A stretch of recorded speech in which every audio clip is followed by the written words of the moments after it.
the strife of the dialectic. Immanuel Kant wrote it, 300 years ago, and it is as relevant now as it was when he first thought about it. So what I'm saying in my paper is that there is conflict and contradiction in knowledge, in epistemic knowledge, and by epistemic knowledge I mean academic knowledge. I mean knowledge that doesn't come from our experience, but knowledge that comes from our thinking. Epistemic knowledge enables us to think the unthinkable and to imagine what doesn't exist. So if we take the idea of democracy, now democracy didn't exist in the past, so how can it be that it exists now? And it only exists now because people were able to think about what they didn't know. And that's a really important point. So epistemic knowledge is knowledge that enables us to think what we have not experienced and may never experience. It enables us to think about what we can't see. For example, atoms. It enables us to think about what our common sense tells us is not true. I look around and I see that the Earth is flat. That's what makes sense to me. Epistemic knowledge or science tells me no, the Earth is round. So epistemic knowledge is counterintuitive. It goes against what we see. It goes against what our senses tell us. And so it enables us to think about what cannot be experienced. And as soon as we start to do that, we become political, because we start to think about perhaps we can have a better type of life. Perhaps we can organise our society differently. And that is the political power of epistemic knowledge. Just as democracy can be used to organise reality in a certain way, so too can epistemic knowledge be used to organise the way we think about the world, and it can be used to help us to explain experience. So epistemic knowledge doesn't come from experience, but we can use it to explain experience. The idea that children learn best when they learn from their experiences, and that we should bring a child's experience into the classroom and learning should develop from there. Now I'm saying the opposite. I'm saying that schools serve a completely different purpose. The role of the school is to take the child into a very different type of world, a world that does not come from experience. Now that is really difficult to do, and that's why it takes us many years to be able to learn subjects, why it's not easy. But what makes it very hard for children from marginalised groups is that their very identity is shaken. When they go to school, it is as though they are in a foreign country.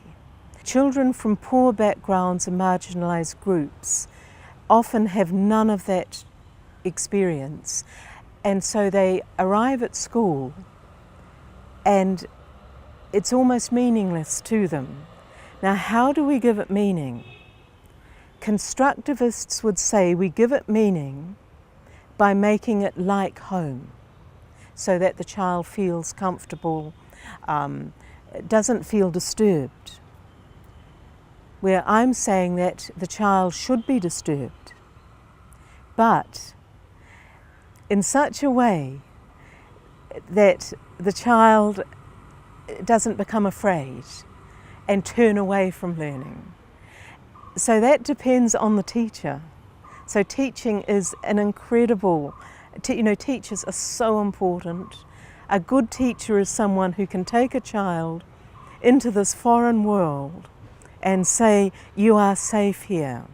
What I'm going to teach you will not harm you. It will be difficult for you, but it will help you to understand your world.